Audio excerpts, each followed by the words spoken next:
The following program is rated TV MAL. It contains strong language and is intended only for mature audiences.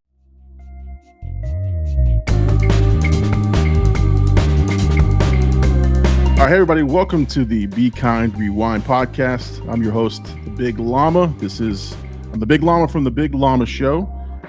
If you don't know, I have a YouTube channel and I do movie reactions, first-time movie watches, and on Sunday nights, 10 p.m. Eastern Standard Time, I also do a live show with my co-host, Blackout AD. We talk about pop culture, UFC fighting, gaming, everything.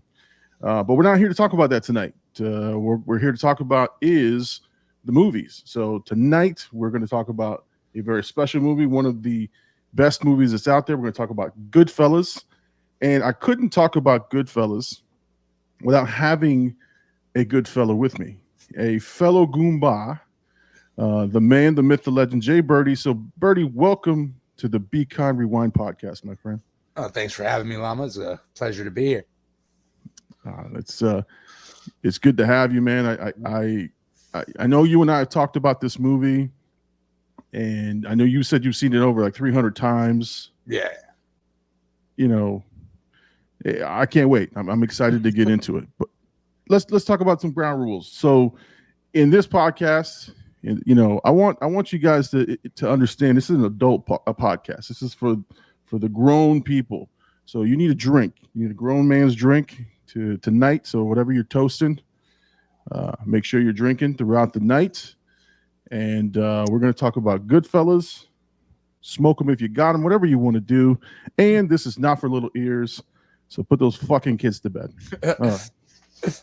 So, all right. So Goodfellas is a classic from 1990. We know that. Martin Scorsese, got Robert De Niro, Joe Pesci, Ray Liotta. I mean, tell me just before we show anything, why is it one of your favorite movies? I love the mafia history for one, and it's based on a true story, which is, like Godfather's a great movie, but it's not based on anything true. So they did a good take in Hollywood and a true story up, and it's an easy watch. It's an easy watch through. There's no boring moments in the movie. There's not a moment of the movie I wanted to skip through, even though I've seen it, like you said, over 300 times, which I think is why, they name real mobster names who I know their background story. So it's, it's a sum up of my favorite era of American history, Yeah. And it's based on a true story. And that's the element that surprises me. But what I've heard and when I've read about the movie, because I've seen this movie countless times as well, is that as bad as it is in terms of the shitty things that they do, some of the characters were pretty vanilla. Like Paulie was a ruthless man, a ruthless bastard, and he just indiscriminately killed. But he's known as the father figure in this movie, kind of. So they play it down a little bit. But these guys were just fucking menace to society. Yeah. I mean, they were insane, man. They were insane. They did what they wanted. They killed whoever they needed to, and part of one of the most ruthless crime families in history. Yeah. And again, the movie downplays it a little bit, but again, you got to establish characters and shit like that. So, anyway, let's try to see if we can't rekindle some of those memories in our brains. Let's look at the actual trailer that was published in 1990. So if you were going to the movies, this is what you might have seen. So let's take a look at the trailer real quick. Let's hear it out.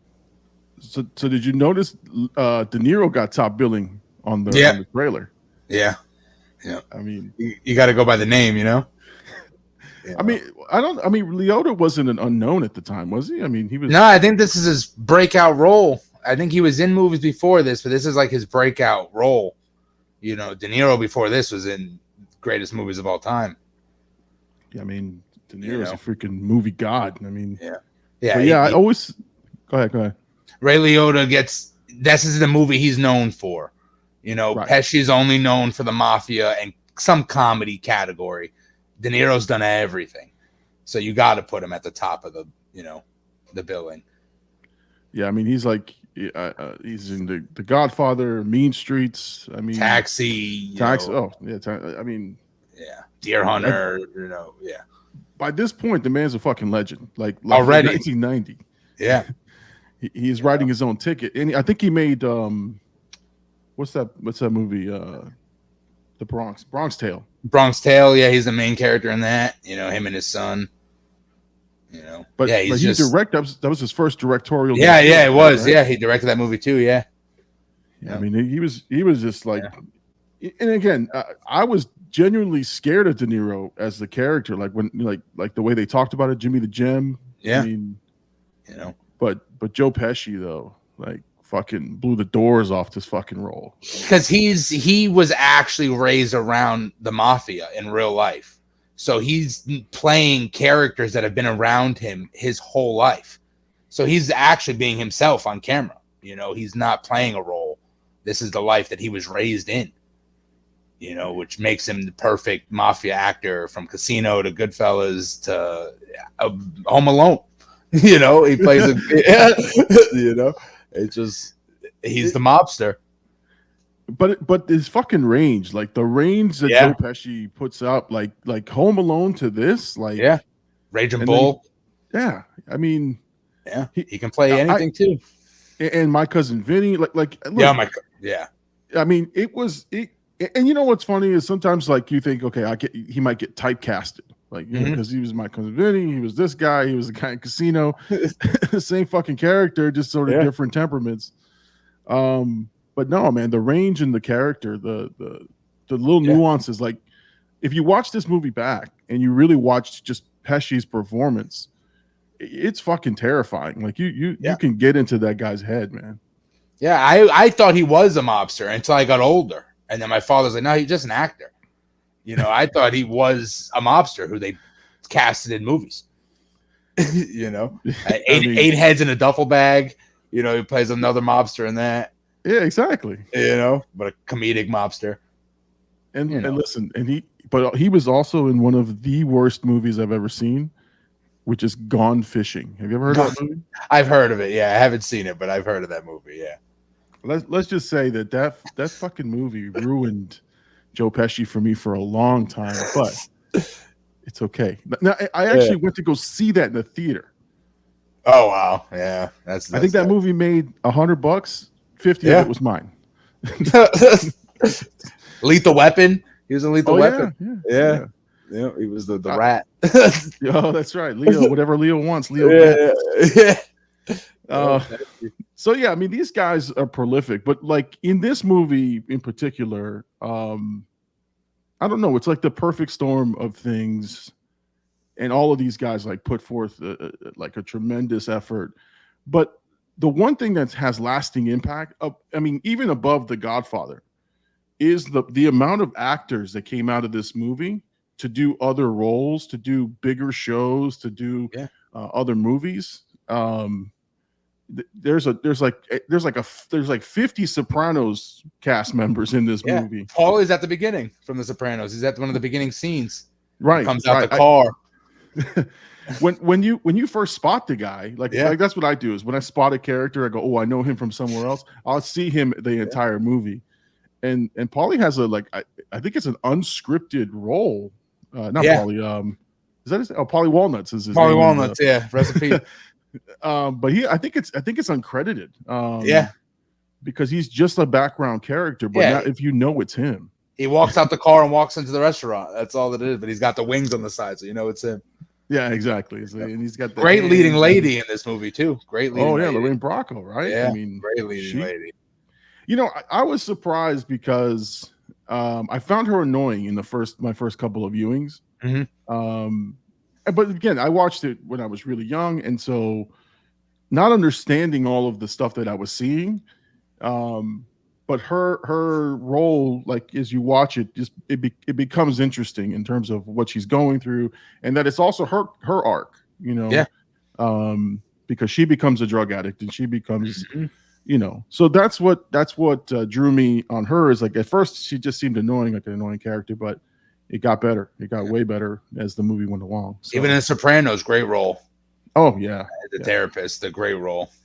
Now at that point. I was familiar with her, so I was like, "Oh, this is a good pick." But has she done anything else? I've seen her in things. I can't point where I've seen her, but I have seen her in some stuff here and there. You know, just like the Adrian from Rocky, Godfather and Rocky.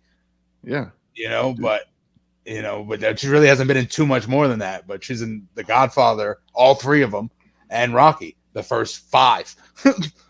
Yeah. Spoiler alert. Spoiler alert. They kill Adrian. Rocky H is dead. Oh, we can't sign her. Fuck it, kill her. That's it. That's Start what it is. off, yeah. Oh man. So in Goodfellas, you know, again, it has this crazy ass intro. Again, Martin Scorsese is a genius for how he starts the title cards in the sequence. Yeah. But we start with this ominous scene of, you know, them driving. Again, right off the bat, you're introduced to the life. There is no letting go of the gas. No. And you know, you don't know who's in there. You don't know. You know something's afoot, but you don't know what the fuck's in there. And that to me was like the brutal hit over the head, which was, you're about ready to go on a fucking roller coaster ride. Let's do this. Yeah. And you know, it starts with this scene here where again, they go check it out.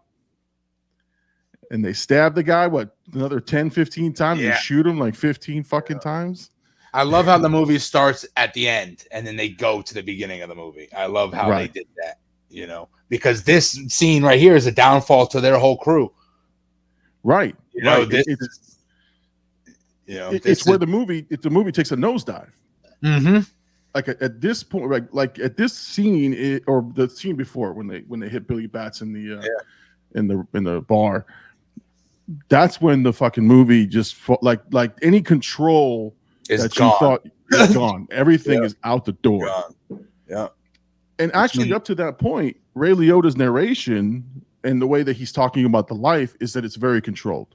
Yep. You know, we got these guys, we got them controlled, we got, you know, we got things set up, and then they fucking the Billy Bats thing happens, and they're like, fuck. They should have just got this fucking shine box. That's it. If they would have got the fucking shine box, everything would have been all right. It would have been completely different. Yep. Come on, Tommy, go get the fucking shine box and shut the fuck up. Yeah, I don't fucking shine shoes anymore. And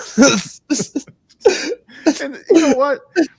But the way they built up Joe Pesci up to that point, when he said, "Go get your fucking shine box," you knew, like the whole theater, anybody who watched it, you knew that this shit was about to go down. Yeah, they broke a gun off his face. Like, they shattered the revolver off the dude's face.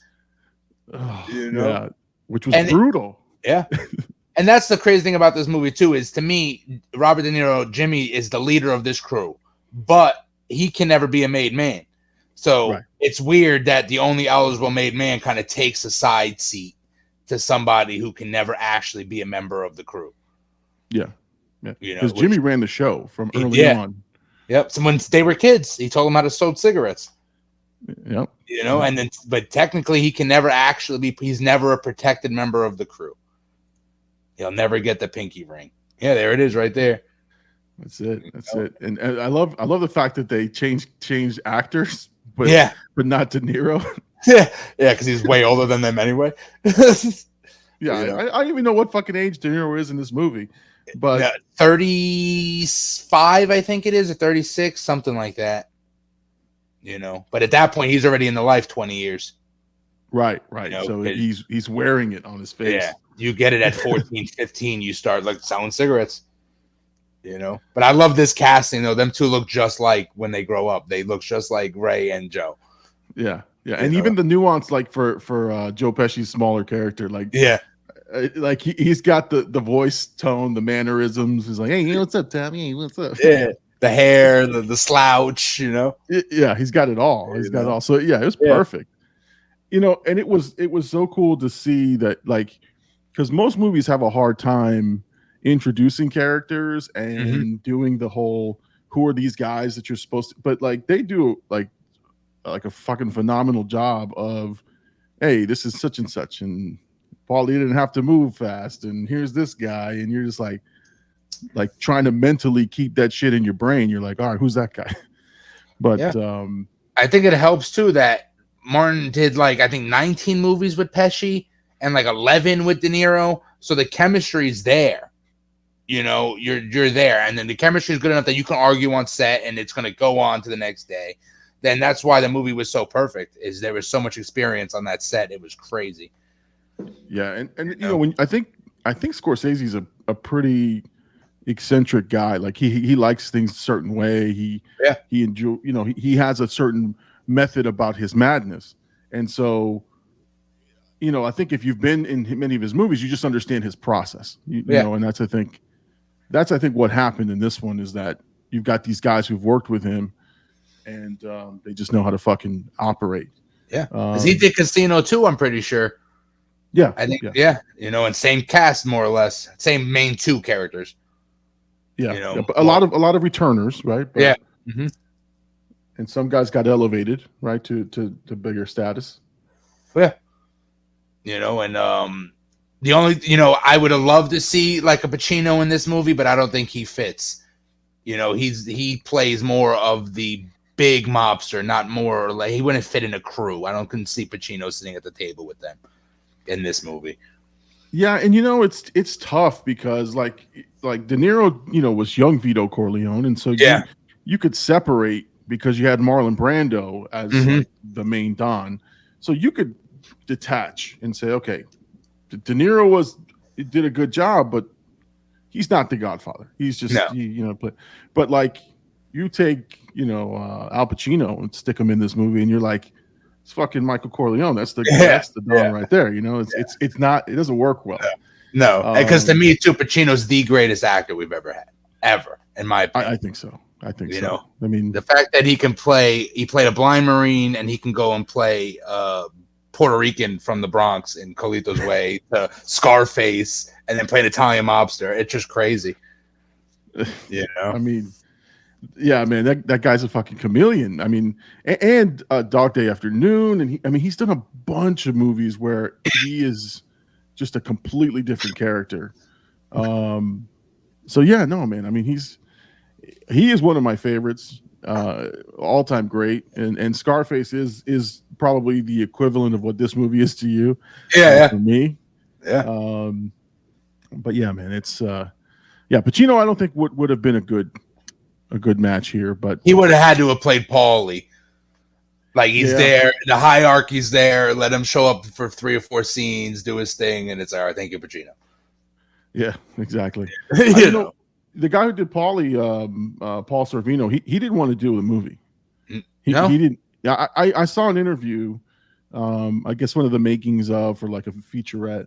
He kind of like questioned whether he was tough enough to be in that role or belonged or had the presence to be, you know, Paulie. And he was fucking phenomenal. He was great. Like, it wasn't. Yeah, there was no like that guy is Paulie, and he is. You know, I was afraid of that guy. Shit. Yeah. You know, I loved the whole. He doesn't take phone calls. Yeah. You got to run in the rain to the. You know, my favorite scene I think of the whole movie is when he gives Henry $3,200, and he's like, now I got to turn my back on you. Yep. That's you know, capitalized the whole relationship for them. You know, that was the equivalent to "You broke my heart, Fredo." Exactly. You know, he goes, "Here's $3,200. I turn my back on you," knowing that he's going to kill him. Knowing he's going to take him out. Yeah, you know that $3,200 was like, "Get out of here." Yeah, like I don't want to do this to you, but get on a train, a bus, a plane, rent 4 bicycles, get the fuck out of the neighborhood. It buys him some time. That's it. Yes. And the world they come from, it's all it is a code. It's a word. It's a nod. It's a wink. And you know what they're telling you. That $3,200 I turn my back on you is get the fuck out of Dodge. Right. You know, this is your money to rent a moving truck and get the fuck out. Because I'm not chasing you to Wyoming. So get this fucking money and dip. Yeah. You know, take what you can and get the fuck out. Yep. And that's why if you're in that life, you know, a friend of ours, a friend of yours, a friend of mine, they're all different meanings to the same 3 words that they're using. Yeah. You know, and that's part of that code talk is crazy. Well, I think Henry's response to that is like $3,200 for a lifetime of, you know, whatever. He took it fucking personal, but like, he had to know that like you went against his wish Yeah. of don't sell that shit, don't sell the crack around, don't Yeah. do this stuff. Yeah. And you fucking got caught, and that's Yeah. But he did, but like you felt it in that what he says, like 32 lousy bucks, for he was pissed. He was pissed at that point. Yeah. Oh man. But that was the code to me though. I turned my back, get the fuck out of here. That's like you having to him, that was like having to kill his son. Yeah. Like I don't want to do this. So get the fuck out of here. Right. And again, he was looking older at that scene. It was later on. It was like, the third decade of this of the life. But when he turned his back, it was pain there. There was pain there. So, but it started with this, man. It started with the not ratting. Not ratting. Don't rat on your friends. That's it. I got caught. That doesn't matter. You didn't rat. I mean, he gets pinched. He comes out of the jail, and he doesn't tell it. I mean, I don't know that he had a chance to tell anybody anything, because if you think about like that arraignment scene where the fucking lawyer is there and he just gives him the smile. Yep. It's like what? And he didn't have a chance to say anything. He was going to say, "Your Honor," and then he's just like, "No." Yeah, that's good. Approach the bench counselors. Yeah. He's getting out of here, right? Oh, yeah.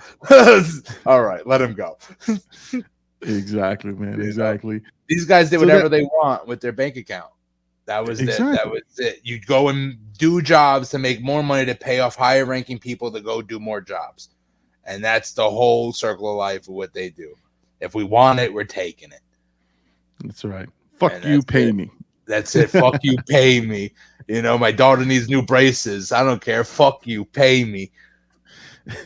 That to me was another great scene, which is like explaining the life, man. Yeah. And why you don't want to be indebted to these guys. Yep. They make their money on racketeering, extortion, and prostitution and gambling. That's it. That's where they make their money. The drugs, the risk reward does not make sense to them. Right. It's like, we can do one deal for $1 million, but you get caught with that package in your car, they're going to sentence you to 45 to 100 years. You might be able to do 12, but you're not going to do 45 to 100. You're going to rat on me. Exactly. Prostitution, you don't get caught because the judges and the lawyers are buying your prostitutes. Everybody gambles. Right. They're doing the same thing the government does. They just don't give them a cut. That's where the government, as they say, it's a harmless vice, right? Like that's how it was explained. Yeah. And when they stick with the people in their community, they're not hurting anybody who didn't sign up to be hurt. They're not taking it from the working class, but if you come to me and ask me for $5,000, now you're part of this life. You know what I mean? No. And that's the hard part, right? It's like you need the money and you know where to get it. And can't go to a bank because your credit sucks. Yeah, no, fuck that. You give them $5,000 in 3 weeks, you owe them $7,000 in a month, you owe them $9,500. And next thing you know, you're selling your daughter's car to them. Who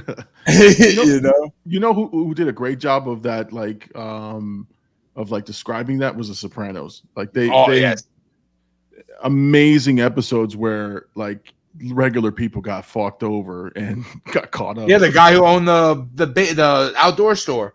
Oh yeah. And then he gives Tony his son's car. Yeah, the Terminator. And then he gives Summer the kid's car. And Summer's like, "Yo, I can't drive this to school."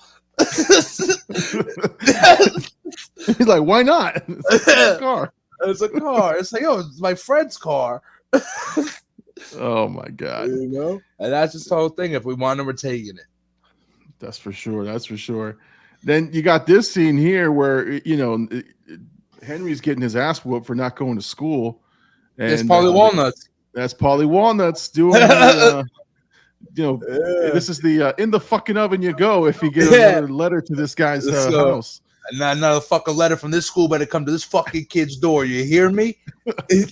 All right. Yeah, so you got Paulie Walnuts and these guys enforcing and sticking the guy's head in the oven. And that's a federal worker. Exactly. Yeah. No, they stood outside the post office. Is that your mailman, Henry? No, that's not him. Is that him? Yep. All right. What's funny is, and I always, people don't want to hear my little tidbits of shit, but like that's foreshadowing. Henry's like, that's the guy. That's the guy. He does that later. But yeah, having seen the movie 100 times over, you kind of pick up on that shit. He's like, oh, you know this kid? It's like, yeah, you know where he lives? Yeah. Not another fucking letter from that school comes to this fucking kid's front door. I mean, but but this kind of goes against what I just said when I said they only bother people in the life. That's a contradiction right there. Yeah, it's a postman. But hey, he gets respect now. If another school letter never comes to that fucking kid's front door, that postman gets fucking treated like a king forever. Listen, I'm putting in my transfer papers. I'm leaving the fuck out there. I'd be like, dude, these guys just put my head in the fucking oven. I'm out. Yeah. Peace. I don't understand why people stay around. Like the dude who ran over John Gotti's son. You don't move. Oh my God, no. Like, get out of there. You ran over the Don's 12-year-old kid. And you don't even fix the dent on your car? Get the fuck out of there. I'm hiring a lawyer. I said, yo, sell everything. Right, this is the hotel I'm staying at. I'm changing my name. That's it. I'm out of there. I'm the alpaca now. Yeah, that guy was never seen again. He's with Jimmy Hoffa. Chilling. Yeah, with Elvis. He's chilling with Hoffa. So the movie transitions. So, I mean, again, they do a great job of setting up the scene, what the life is, how these guys got into it early, introduce some main characters. I think, Henry gets all worked up over the guy getting shot. He 8 fucking napkins on this guy. 8 fucking aprons, right? Yeah. I remember watching that. I'm going, why is he so upset about the aprons? But because making a mess is a bigger deal than killing somebody to them. Yeah. My bar, this is my livelihood. This is where I make my fucking money. You're gonna spill blood here? I ain't even got no fucking lie. Yeah. So 8 fucking aprons this kid. 8 fucking aprons this kid. We got to toughen this kid up. I'm like, the dude just saw somebody get shot, man. Yeah. Like, leave him alone. Yeah. Was he 12 or 13? Yeah. He's sitting. Oh my God, leave him the fuck alone. Exactly. Oh my God. Oh God. Then it does obviously a time jump. They go from now. I think what's missing in the time jump that's not in the movie, and I read this about Henry Hill, is that he joined the army or he joined the military in between. So I think that would have been like just take you out of the movie if you they had a story to tell, and that wasn't part of the story. The whole thing is about the Lufthansa heist, the whole movie. Not everything else is just a branch of that. So yeah, like you said, the military would have taken 15-20 minutes off of the perfect movie. Yeah, no, trust me. I don't think him going to the military or the army or wherever would give this movie any kind of boost. It would drag the movie. So no, you're right. Yeah. So, unless he ratted in the military, it doesn't fit. That's true. Unless there's something that they're trying to foreshadow. But I think not knowing the story of Henry Hill at first gives you that intrigue. Like, what is he going to do? Yeah. No one would have guessed, unless you knew about the story. You wouldn't have guessed that he was going to rat his friends out at the end. But, yeah, exactly. Yeah. Yeah. So it makes for a better viewing experience if you don't know his story at all. Yeah. But then we fast forward. They're a little older. They're doing some heists and some things. They're stealing, trucks. Their own trucks. Right. And they talk about the airport, Ottawa Airport, that they control it. But I think the funniest fucking thing is how they get involved with these different characters. And I just want to show this guy on the screen. Maury's fucking wigs. Yeah, you could swim with it. Maury's wigs stay on. And he does the fucking thing. But the best part of this scene, and I don't know if it was Ray Liotta like putting on a laugh or not, but I think he actually was laughing at the scene because De Niro grabs him from over the top. It tears off the wig. And literally, if you watch that scene back, I don't think Ray Liotta was acting. I think he was just fucking cracking up because the guy, he's like, the fucking wig. The wig. Yeah. Like, I wonder if that was supposed to come off. Well, I don't know, but I think De Niro was, trying to hold it together in the scene. But this guy Maury, man, like I felt so bad for this guy. Where's my fucking money? I need my fucking money, Henry. I could have dropped a dime 100 times on this guy. Oh my god! And that's when I knew this guy was gonna die. Yeah, when he said that, the best part was, you're gonna muscle Jimmy Conway? Go ahead. Yeah. And he just shut up. He's like, all right, okay, I'm good. But if it wasn't for greed, they all would have got off alive. Oh yeah, yeah. I mean, if they had just done their part, but it started with Stax, man. Stax, Samuel L. Jackson didn't. He fucked up the delivery truck. Yeah, he parked the truck out of his girlfriend's house, right? Yeah, and he forgot to get rid of it, and he fell asleep, and and they fucking blew his brains out and making coffee with Frankie Carbone, Samuel L. Jackson. Hey, he sued this coffee to go. He sued the Simpsons. Oh, did he? Yeah, because they had a character they said that they took from his character from the Goodfellas. Oh, he didn't win though because parody is protected under the law. But there you go. Yeah. So you meet the characters, start to meet Maury. You meet this guy Frenchie, his name is Mike Starr. He was in Dumb and Dumber, and he was in a bunch of different movies. He's the security guard who lets him in. They do the sequence where they start. You meet the characters, right? This is Nicky Eyes and whatever Michael Franchese, Michael Franchese, and There's a fun fact about him. He was never actually part of that crew. He never actually hung out with that crew. Really? They put him in there for notoriety. Oh, the name Franchese. Yeah, I watch him on YouTube, and he talks about mafia movies, and he goes, it's funny, they put me, he goes, I never hung out with that crew. He goes, I might have associated them once or twice at like a meeting. He's like, but that wasn't part of the crew, so it was very weird that they put me in the movie. I mean, it was if you didn't know the name, it was just a funny name. Yeah. I liked the 2 times guy. It was get the papers. Yeah. Get the papers. But that's another way that Scorsese just like introduces all of these characters, and they're so memorable. Like Frankie Carbone, hey, how you doing? How you doing? Yeah. Hey, you got Frankie Carbone. Hey, how you doing? How you doing? Frankie Stabile, when you're like, 2 times, get the papers. I gotta get the papers. Exactly. It's a great scene. Man, I fucking love this movie. But that's like introducing all of the characters, all the people, and some of them are bit parts. Some of them are bit parts. You never. It was just for that scene, like Michael Franchese. You don't see him again. Right. That he's just at the table with them. Yeah, at the Copa. And that's another thing is that's where that Steadicam comes in right after that. Yeah. Actually, a couple scenes after you do the Steadicam shot, but it's still, you see some of the same characters reintroduced. Ordering of stuff.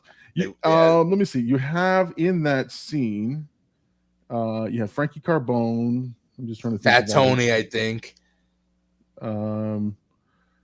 You got there's a Vinny in there. Let's see. There's a bunch of characters, but like you start getting introduced, and then you meet Tommy as an adult in there as well. Yeah. And you have that infamous scene that everybody knows, which is funny how. Yeah. I mean, what? Yeah. I'm a clown. I'm here to amuse you. And then there's foreshadowing in this scene too. Right. And he says, I don't know about you, Henry. You might fold under questioning. Exactly, man. Exactly. It's only appreciated in later viewings that you like the little hints. Yeah. I'm telling you, it's great. But this scene in particular, like, cements Joe Pesci's acting range to me, because you felt like you were just part of that conversation with them. Yes. As he's having it, people in the background cracking up, they all get serious with him too. Yeah. Yeah. And then you realize how many of them there actually are, because the whole restaurant is filled with them. 3-4 tables down, people are laughing. The whole restaurant shuts up, and you know what's funny? Again, early viewings of it, you don't understand. I'm like, that's convenient. Everyone just shut up, like, Yeah. But later you realize all those guys are from the same circle, and they all know what just happened. Yeah, they're worried that he might actually just shoot him in the head right here, right? Because he does pull the gun out of his pants. It's like, how the fuck am I so funny, Henry? You know. and then Henry's like, "What? The way you tell a story?" He's like stammering. And then he gets him because he like flinches. Tommy flinches, and Henry's like, "Ah, you motherfucker, you!" And then you get that notorious laugh. Yeah, I read that it was improvised a little bit. That he was off script. Tommy was, but I don't know. I think there has to be. That. I don't know. I think great scenes have to be a little improv. I don't know.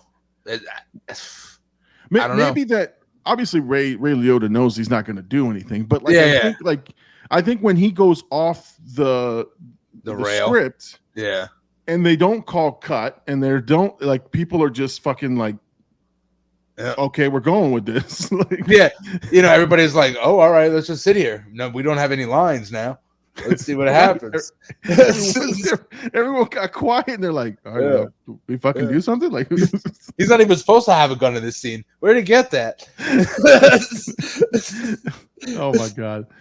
And but yeah, man, this and then first of all, if you go back and watch the movie and listen to the actual story that Tommy's telling about getting I've never paid attention to the story, dude. He's like he's talking about a cop that pinched him, and he's like, oh, I talked to you, I tell you go fuck your mother, right? Oh yeah. Like, bing bong bong, and he's like, I wake up and he's like, "You're still here? You go fuck your mother." Like that story is hysterical. Bang. Yeah, I remember. Yeah. Yes. Yeah. And then it like comes to an abrupt halt with this, and it's like, good God, like this is movie making right here, because I'm invested at that point in this movie.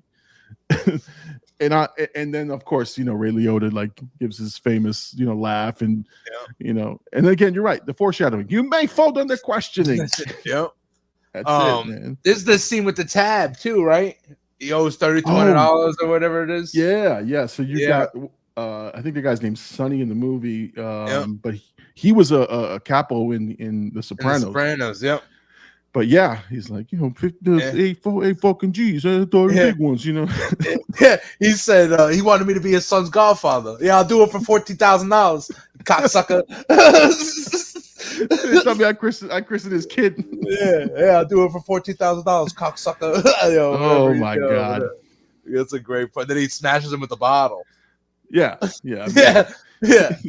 And then that leads to, and again, I don't know.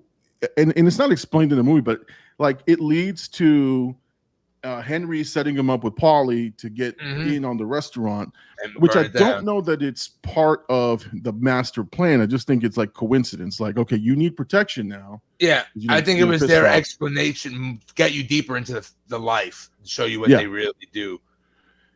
Well, I always tell people it's like in an effective mafia movie or effective movie with a bad guy that you start to like, they always bring you back down, and they always like show you shouldn't like this guy.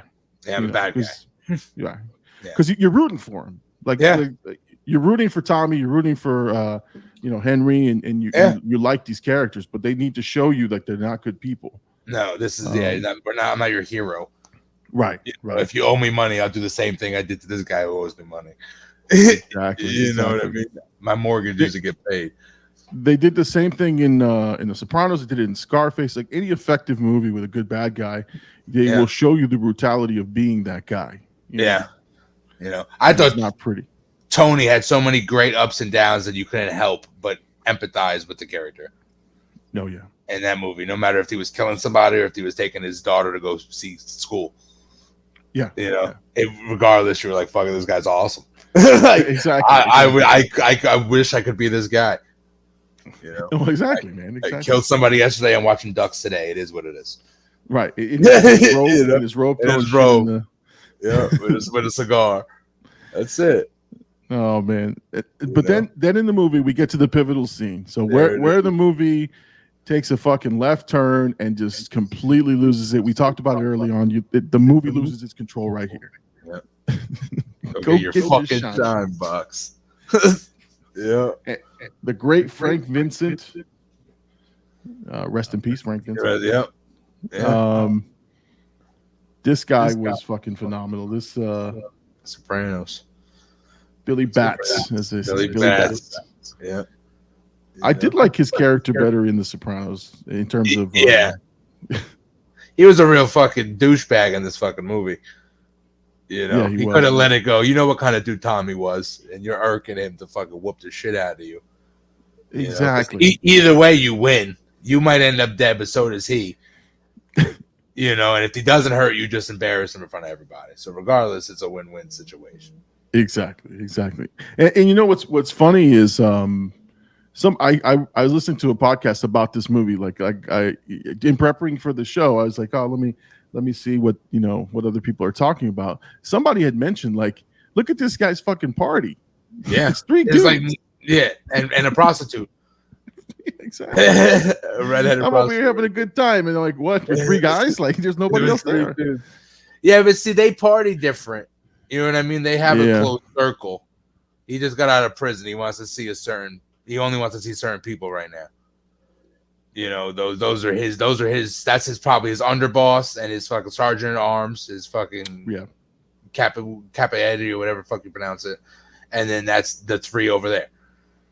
You know, and then they was probably gonna have a bigger party tomorrow, but he didn't make it there.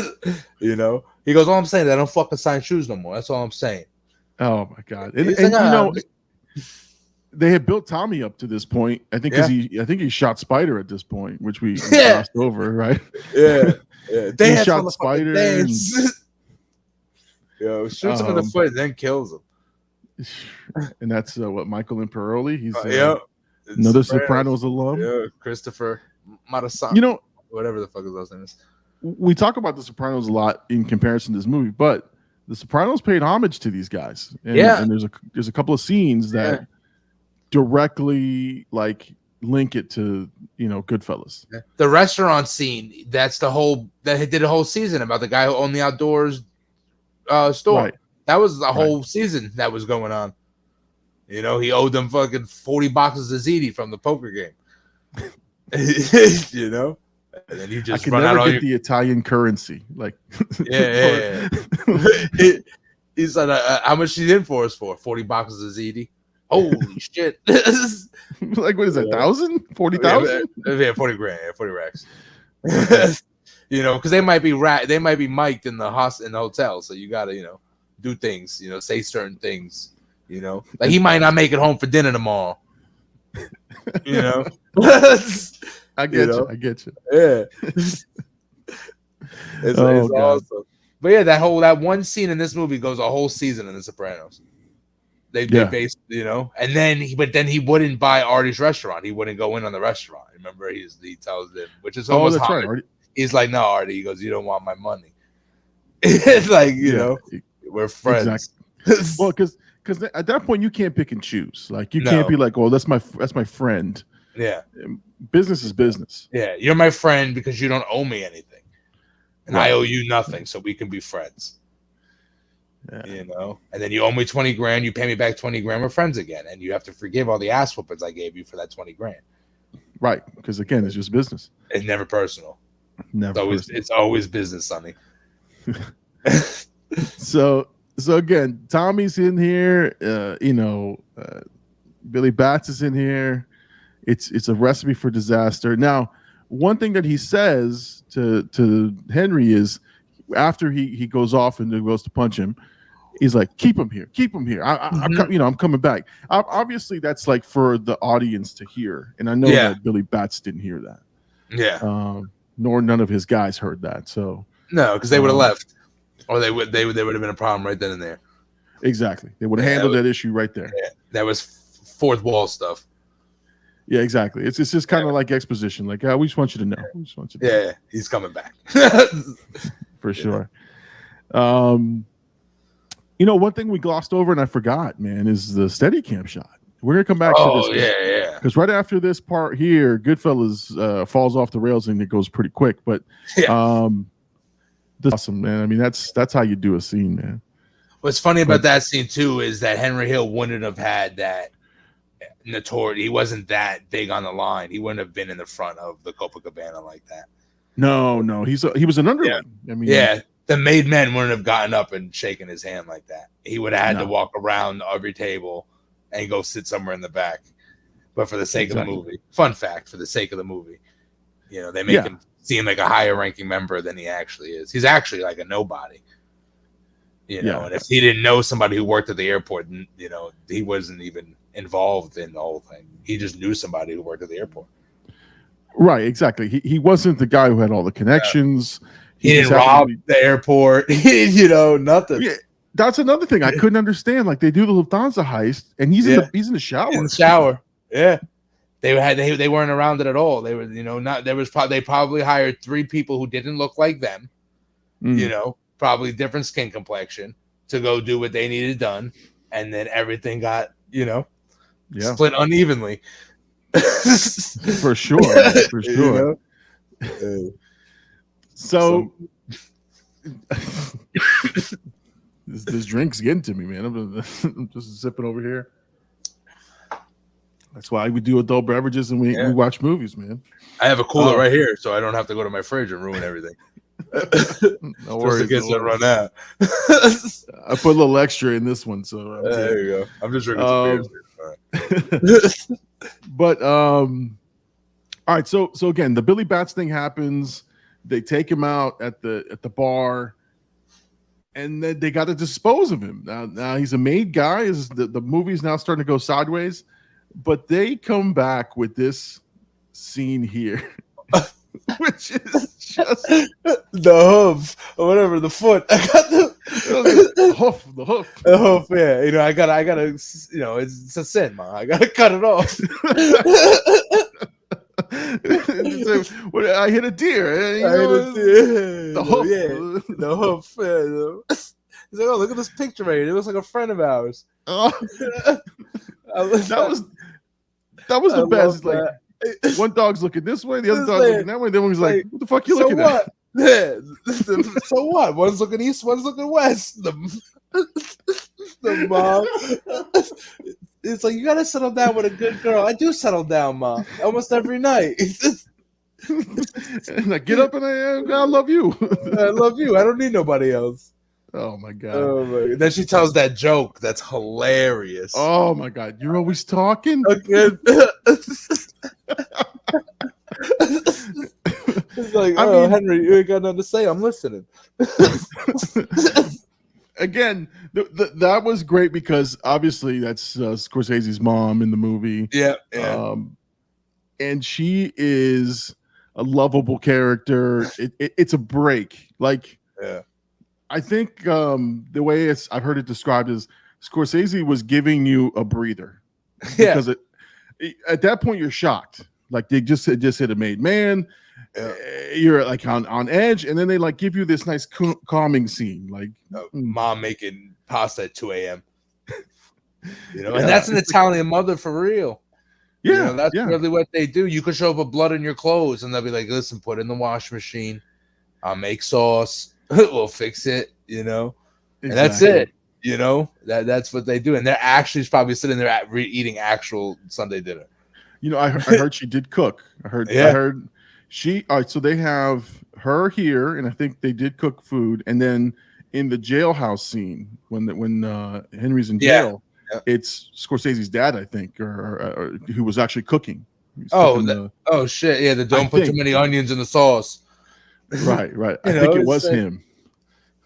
How many cans of tomato you use? 3 big cans. How many onions? 2 little onions. 2 onions is too many onions. But I mean, it's those little nuances that, like, again, you gotta watch it repeatedly, or you miss them. You miss them the first time around. But he has this technique with the garlic. Where he slices it real thin, right? And it melts in the sauce. With a little bit of olive oil. I tried that. I tried to do that. Yeah, it didn't fucking work. I don't have the patience for that. Yeah, what if you're in prison? You have to have patience. What else? I guess you have Guts time at that regardless. point. Yeah, Nothing but time. So yeah, this scene with the mom and with De Niro kind of hamming it up between him and Pesci, but Henry Hill is just observing. Just he doesn't know what to do. Mm-hmm. He knows he's in over his head. I mean, at this point, he basically knows they fucked up big time, and he doesn't know how to get out of it. Yeah. So, as I was telling you, go ahead. I think it's kind of cool. Like, it's also like Ray Liotta watching Pesci and De Niro be Pesci and De Niro, and right there, what can you actually say? Let them two sit there and be them on this scene, in character and out of character. It's almost like he's watching them just be them. And you know that their performance is elevating Scorsese's mom because she's just being herself, but like they both bring her to the next level with them because they're interacting with her, which is great. Ray didn't really have a place there. He didn't have anything to offer to boost the scene. Just a couple words of "I'm just listening." Yeah, and at that point you can feel like he's out of place. He is not doing well. He doesn't know how to control this. He knows they're going to be in trouble.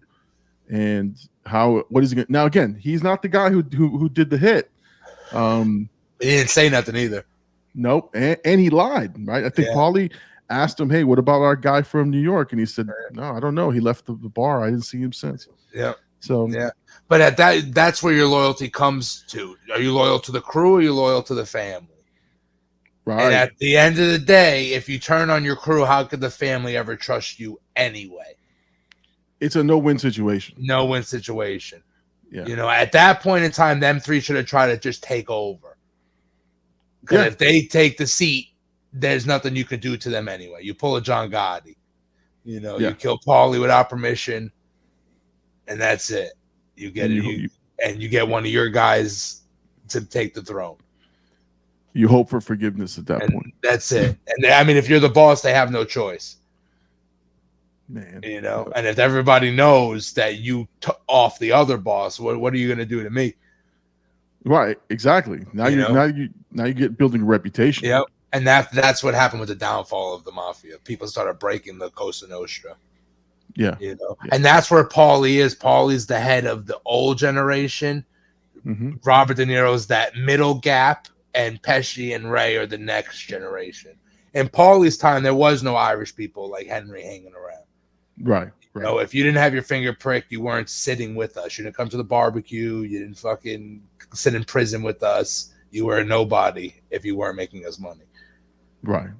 And it shows you how it evolved over time. And again, I think greed is the ultimate thing that gets you. I mean, these guys got way in over their heads.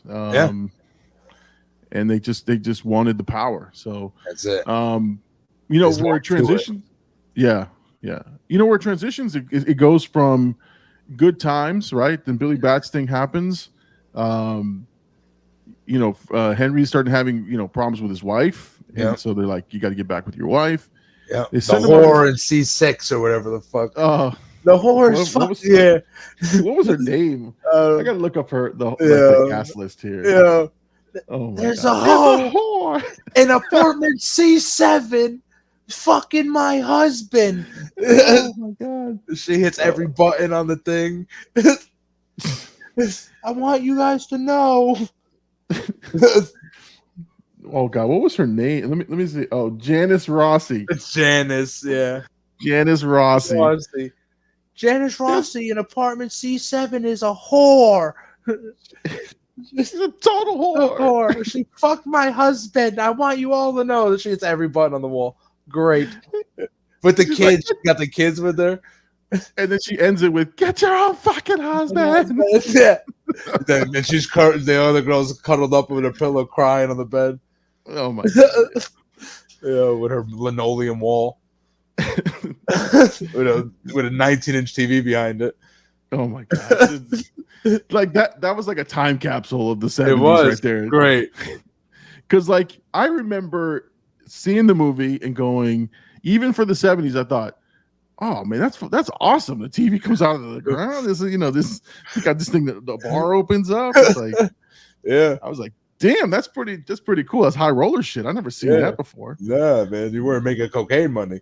Nah, that's true. That's true. You know? Scarface taught me about projecting. Yeah. Oh yeah, the projector screen. Yep.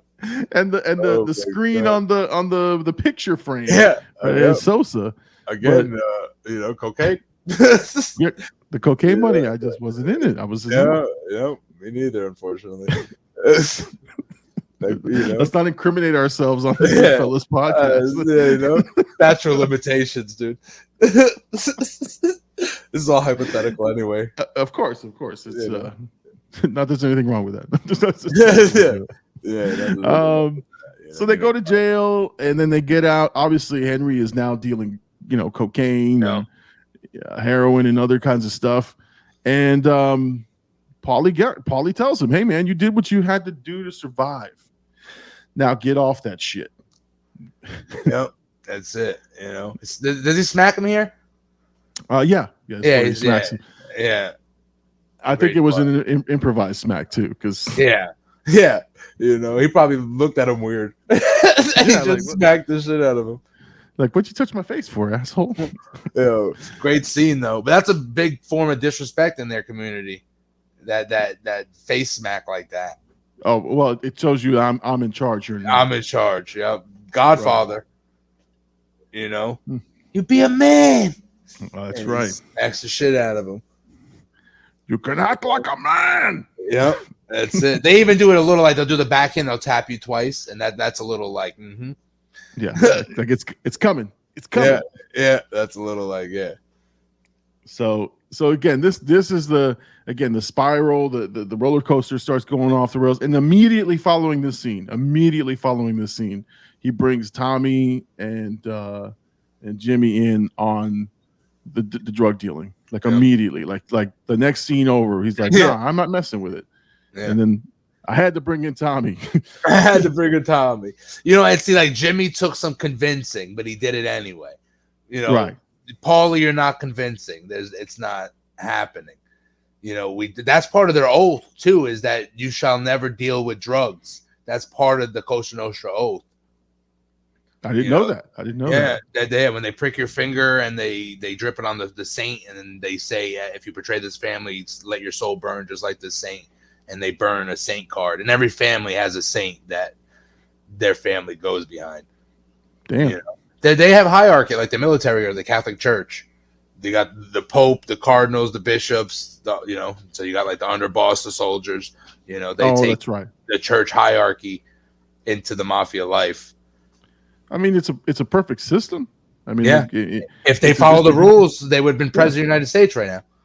Exactly. You would have had a vowel as the last name in the White House. They would have controlled everything. We would have had our Putin, and it would have been an Italian mobster if they wouldn't have been greedy, and they would have just followed the rules that they wrote. Exactly. And again, it's. I think one of the movies says like it's natural. It's the young overtake the old. That's it. It's a natural progression, but it also leads to chaos. Yeah, but but if you follow the rules, you can take over. But follow the rules that the guy in 1820 wrote for you to follow. That worked 100 years before you were even born. And then there's always an old Italian man in a wheelchair somewhere in Italy who gets a third of everything they make. That's it. There's an actual boss that nobody, he lives in Italy in a compound somewhere. And that's who the actual money gets kicked up to. You got to pay tribute. To that's guy. It. To whoever that guy is, that's the guy John Gotti had to pay his 70% up to. Jesus. And there's nobody knows who that is. You put it in an envelope somewhere and you mail it in the post office. No wire. You fucking put it in an envelope and mail it. And you better fucking hope it makes it here. Yeah, exactly. I'd be hand delivering that shit, man. I wouldn't trust anybody. No, especially if it's my life. Yeah. There's a big hierarchy, and when that hierarchy got ruined, it threw everything out. Yeah, and And this is a cautionary tale, right? They got into the drugs. Mm-hmm. They got into really bad spots. Now, Henry, if he was a stand-up guy, shut your mouth, you do your time. Yeah, that's it. But nobody's doing 40 years for nobody. Right. No, nobody's doing 40. I don't care who you think you are. Unless you already did like a 20-year bid, you ain't doing 40 for nobody. No. You know, not for this guy. Nah, not by yourself. You know what I'm saying? Last time you did time, it was 3 years and you had all your friends with you. 40 years is a different thing. Exactly. Especially he's got kids. You know, your kids aren't going to look the same. Well, that's why I think that's the problem. I'm not saying the problem. Like, I'm not trying to build the prototypical mobster, but like, you can't have family. No, you can't have family. You can't have kids. You can't have liabilities. No, unless you can separate it, which is very, very difficult. Nah, that's what I'm saying. It's hard. Like I know that if, again, I'm not in the life, and I don't think I could ever be in the life, but I'm just saying, if I knew I had to like take risks with myself going to jail, or my stuff being seized, or the cops coming to my house, or just never coming home again. Right. Yeah. I can't do that with kids at home. I can't do that with a wife at home. I can't do that stuff. Yeah. So in my mind, I'm like, the perfect guy is the young guy who has nothing to lose. Yeah. When you get the families, when you have weakness, just my, But I think you should be more cautious. You have a reason to never get caught. The hothead young bull doesn't give a shit if he goes and does 20 years. What the fuck I give a fuck. But you got a wife, a girlfriend, and 2 kids at home that eat off of what you're doing. You don't get caught. That's It's just part of what it's just part. And then that's where the Italian Catholic culture comes in. You have a wife, you have kids, and then in the Italian culture, now you go do whatever you need to do to make sure that those kids and that wife don't have to work. Right. And it doesn't matter if you're, selling fruit on the corner or you're robbing your own truck for insurance money. Because they double dip. They get the insurance money for the stuff that's in there, and then they sell the stuff on the street. So they double dip into the everything. Well, listen, man, you can't knock a hustle, man. I tell people all the time, like, look, man, if that's what you do and that's what you're hustling, hey, I don't knock your hustle. I may not do it and I may not condone it, but shit, I'm not knocking the fact that you're trying to eat. You know what I mean? So yeah, see, I 100% condone it. If you want to take it at the end of the day. Then that's where we agree to disagree. That's it. Yeah. I guess I got a white shirt on, you got a black shirt on, yin yang. It is what it is. That's it. It is. So then we move on to Tommy. Tommy gets the call. He's being made.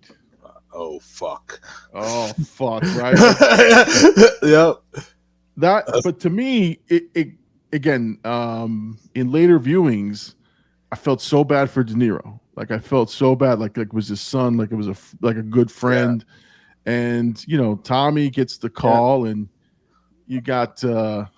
You sort of this setup of him getting made. He tells his mom, "I'm gonna be a made guy." Everybody's celebratory, and the last word you hear is "oh fuck." That's it. He sees the clear tarp on the ground. Oh fuck! Yeah, he knew. Yeah. In that second, he knew exactly. And these old guys, these old made guys, were the ones that took him out. Yeah, because he broke their rules. Exactly. You weren't quite one of us yet. A made man might be able to get away with killing a made man, maybe, depending on how much money you make. Because it's all about how much you earn. That's where you get your hierarchy from.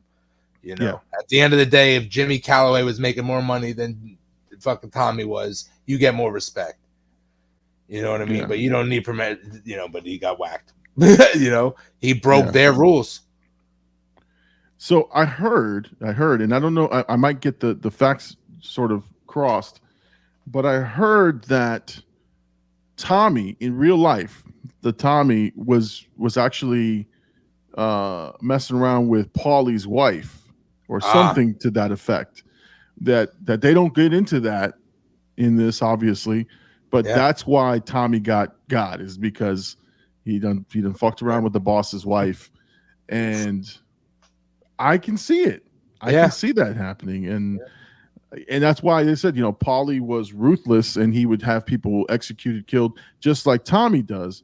but they didn't get into his backstory too much. And so, but when I read that, I was like, this makes sense. It makes sense for the fact that he got rid of a made guy. Yeah, like that's clear. Yeah, but there's even other shit.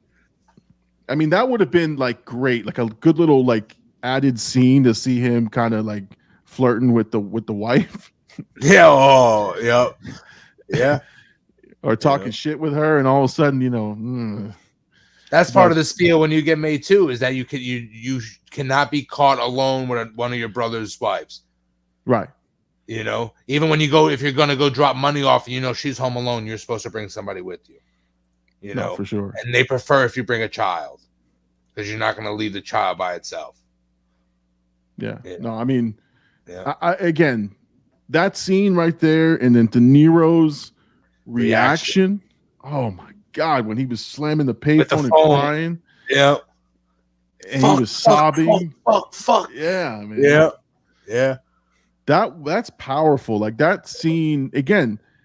Even the 100th time I've watched it, I feel for De Niro at that moment. Like you said, that's his son. Somebody just called you and said, "Yo, your son is gone." That's it.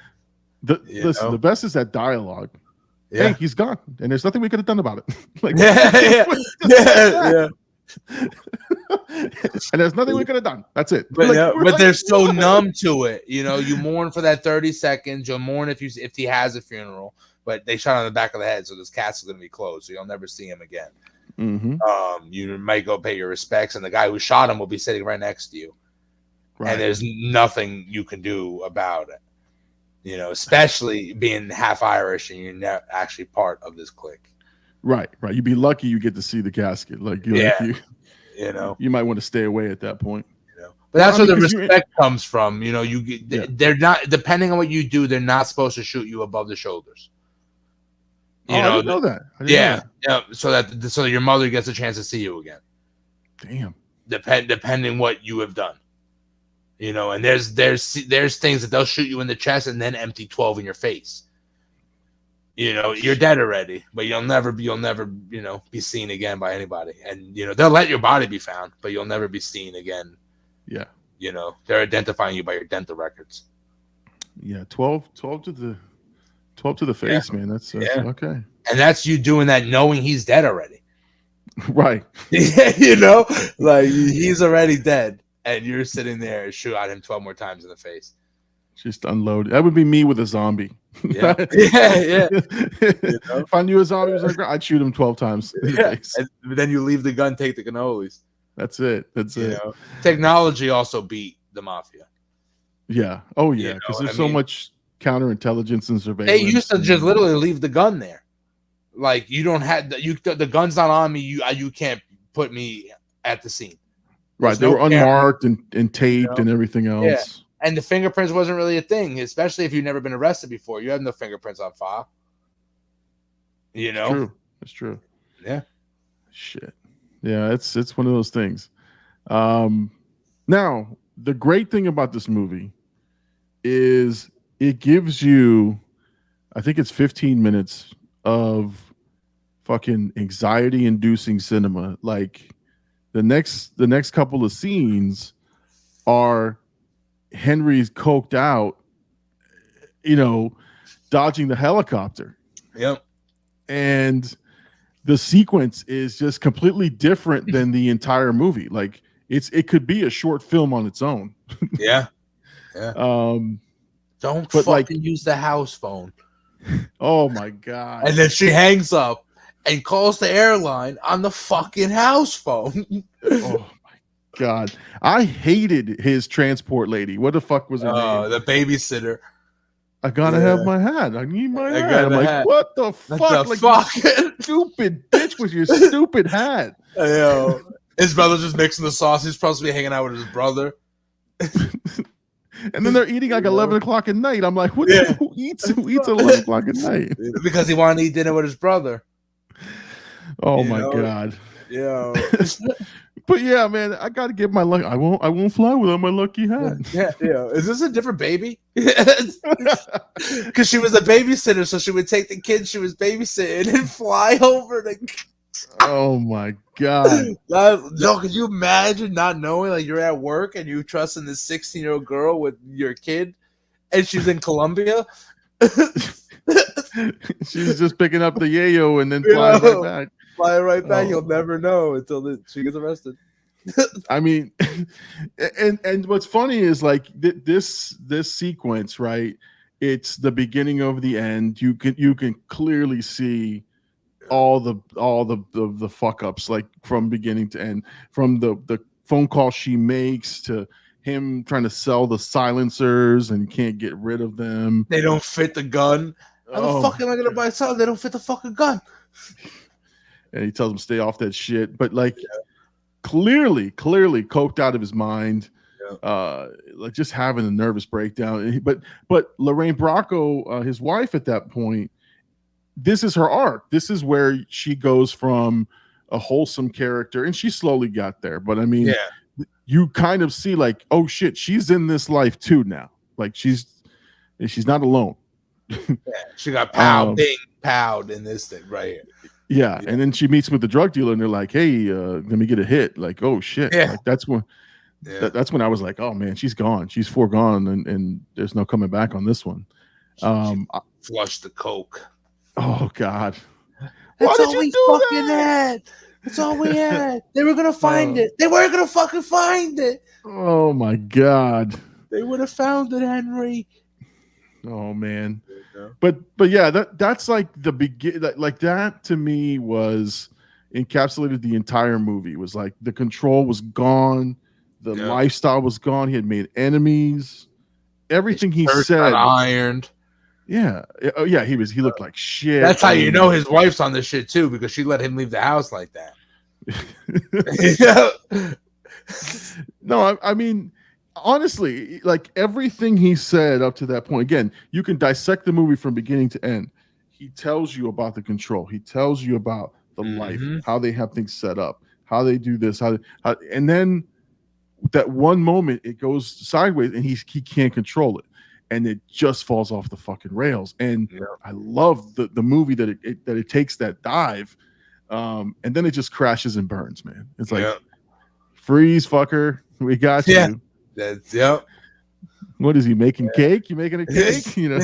Because covered in. Oh my god. But what's cool is all the people who weren't in the life, right? Who weren't there with him in the beginning, got roped up. Like the girlfriend, the babysitter, the wife, everybody's there. Yep. They're all in for the ride, and they're all going to sell him out. Unless he sells out the bigger boss, right? But when he, I think you know this already, but when he meets with the guy who offers some witness protection, that's the actual arresting officer, right? That offered Henry Hill. Yeah. I've seen him in like documentaries. They have like a A&E mobster biography, and it's Goodfellas. Yeah. So they talk about the crew and they tell you everything that the movie doesn't. That's where I got that part when they were like, he's like, yeah, Henry Hill wouldn't have just walked through the Copa like that and sat in front of made men. They were like, he would have been in the back. He couldn't even be. He couldn't even be a made guy. But that's where I got that. I was like, oh, that actually makes a lot of fucking sense. It does. They're treating him like John Gotti. Like, hey, come on in. You fucking put your table in front of anybody. Yeah, he's a low-level guy. He's again, he can be pretty important and he's got a good role, but shit, he's not. In the story they're telling, he's very prominent. Right. You know what I mean? In the whole, he's an ant, in the jungle, but in the story they're telling, he is, the main character. Yeah, I mean, if you get him, you don't have the empire. Like, exactly. You have a couple of underlings and some low-level enforcers, but that's it. Like, but even like Paulie in this movie, he's not the Don. He's the head of that crew. Right. So this whole movie is just about a crew. There's a bigger picture to this. I'm not sure who was in charge of the family in that time. It might have been the originals. It might have been like Carlo Gambino or one of those guys. Yeah. But wasn't it Luke? It wasn't Lucchese. No, I think that's earlier. Nah, but I think that's the family that they're a part of. I think actually, in that movie, because there's 5 families, just like The Godfather, but different names. Yeah. But I think the OGs were still the original American Dons were still in charge at that point in time. Oh, okay. Okay. So even like Paulie, he's just like a crew captain. Right. There's like 4 or 5 levels above him until you get to like the guy. Right. Which is So pretty good. Yeah, Paulie's territorial. Like in that territory, he's running He's the show, man. but yeah, there's you go much more. Google Earth and zoom out. There's other shit going on around that. Yeah. Well, he runs the corner store. Yeah, I think they just tried to do like a small analysis of the life, right? How these guys live. The story is compelling, even if absolutely. Even if some of it, people claim is made up, right? From Henry Hill's perspective, but the movie's compelling. The story is good. Yeah, and in the story they're telling, those are the big guys in that story they're telling, the Kanza heist or whatever. This is who they're talking about. And you know what, man? It makes you understand even at that low level, the amount of money that goes through and the crimes and the life and how. I forgot the actual amount they leave with the Lufthansa heist. I forgot. But at the time, it was the largest heist in American history.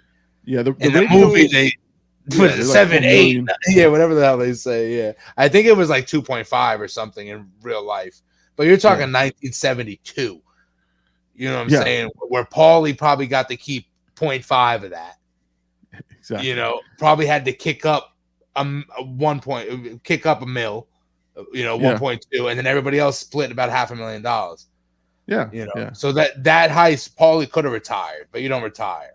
No, there's no retirement plan in the mafia. You step to the side. I mean, you can let somebody else take the reins, but now you also lose your cut.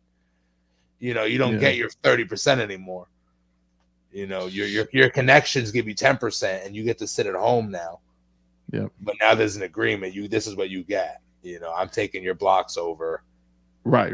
You can give advice from time to time, and that's it. You're still part of the family, but you're 92 years old. We don't need you chilling outside of the social club. You're relegated to advisor. It's like Junior. Like, listen, dude. You're the head of the family, Uncle June. Yes, you are. But don't leave the fucking house. Sit on the couch. Exactly. Yep. So then, Henry during the, at the end of the movie, gets the offer for witness protection. Mm-hmm. He takes it and sells everybody out. And then there's a great sort of ending to it, which is that fourth wall break of awesome. That's it. Like he's talking to the audience now. Like fuck this. It's over. Yeah. Let me tell you. And then the best line at the end is, "I get to live my life like a schnook." Yep. I asked for spaghetti and sauce. I get noodles and ketchup. Yeah. Yeah. Like that's the best description of like I'm like at that point I'm like I get it. I get what you're saying. Oh man, but yeah, I mean, I think the most surprising part is how long these guys lived, and what I couldn't understand early, and I still don't understand, how Henry Hill was allowed to live. Witness protection. They don't know where he lives. But after he became he was on Howard Stern. He was on because all those people are dead or in prison. So the crew that's after you is no longer a threat to you. Man, I would hide for life, man. I would be like, nah, you ain't gonna see me again. But he knows how the life works. Yeah. He knows how the life works, though. Yeah. You know what I mean? It's 30 years later. My deed has been done. Same with the Bulls on reality television now. That's true. That's very true. And the Francesi guy's on he's on YouTube podcast. Because the people that would be after them are dead or in prison. Michael Francesi showed a list from I think 1990, the top 50 biggest mobsters. Francesi was like number 23, and he's like, I'm the only one on this list who's either free or alive.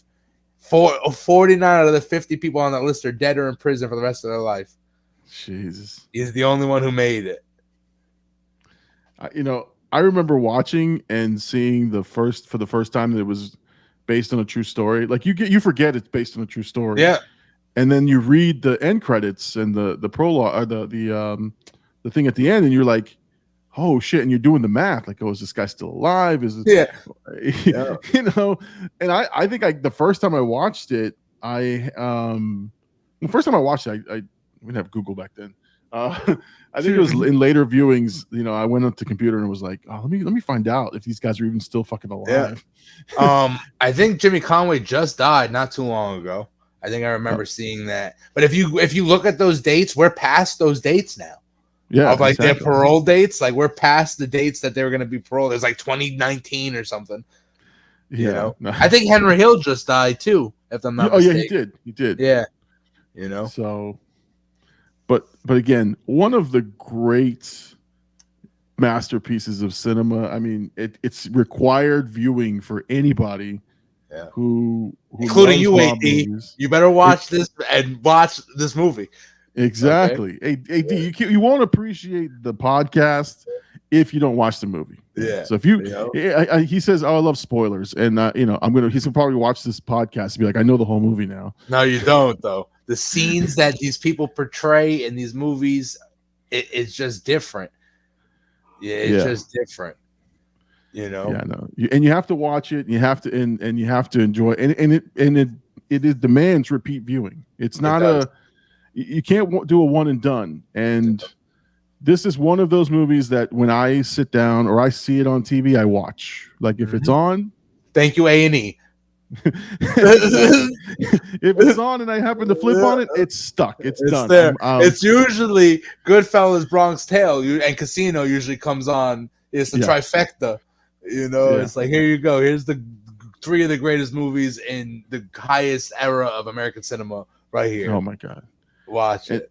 And listen, I let my kids watch this movie and they were a little younger. But they love this movie. Like they love this one. They love Casino, The Godfathers. And so I will give it to Goodfellas. It's an easier movie to watch than The Godfather is. Oh, yeah. The Godfather is not an easy sit through, but somebody who's seen that movie probably 15 times knows how good it is that I'll sit through it another 15 times. I just watched the trilogy. It took me 3 weeks, but I did it. Listen, I tell the story all the time. I watched the 7-hour cut of 1 and 2. Yeah. Oh, listen, when I tell you, Coppola's the man. I wish I can find. I will pay top dollar for it if I can find it. It's the Godfather saga.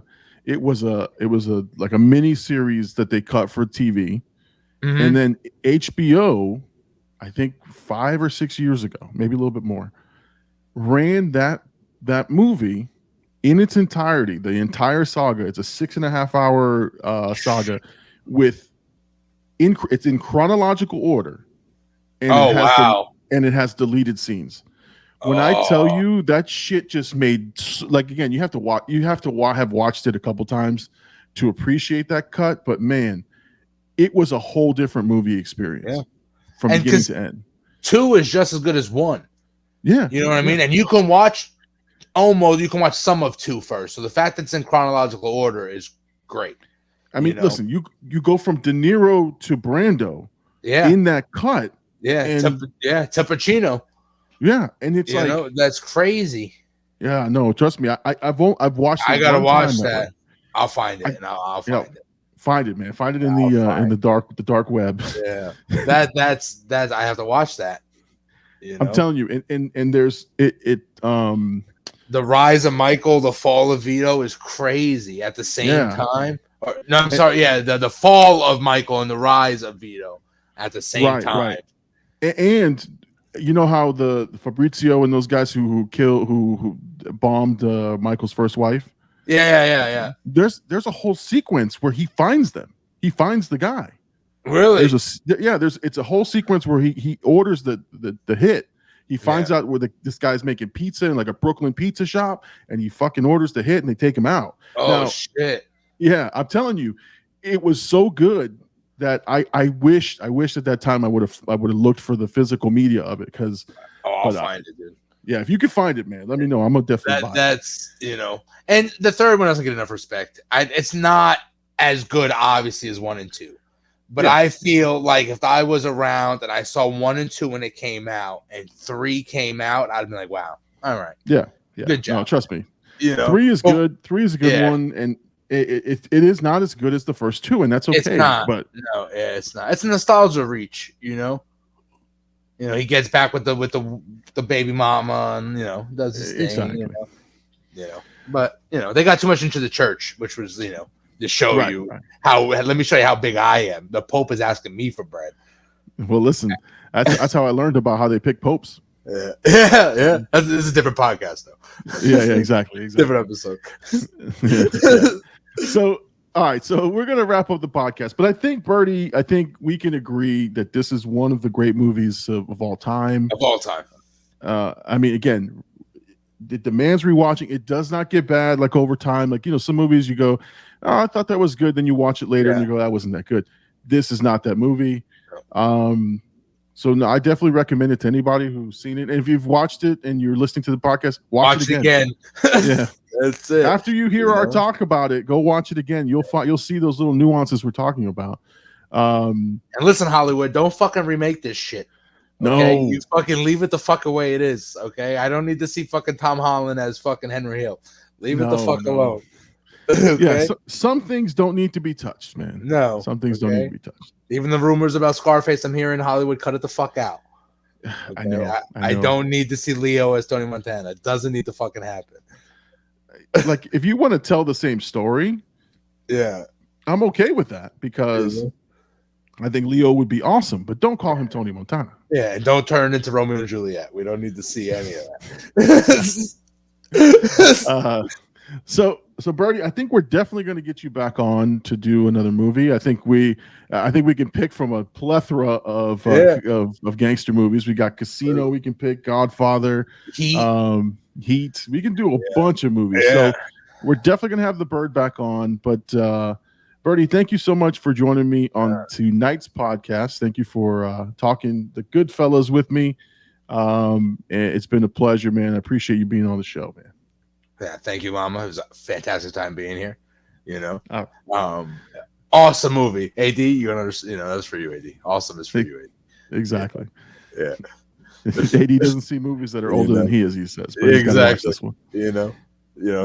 As a co-founder, as the GOGs, you need to watch this movie. Maybe do a Discord watch along, man. Maybe just that'd be awesome. Yeah, I think we'll do that. Yeah. All right, let me sign off. Yeah. All right. So thank you, Birdie. Thank you very much for joining me. Again, guys, if you like this type of podcast, if you like, make sure you give us a 5-star review. Make sure you you follow the Be Kind Rewind podcast. If you watch this on YouTube, this is going to be on the Big Llama Show channel. We've got movie reactions.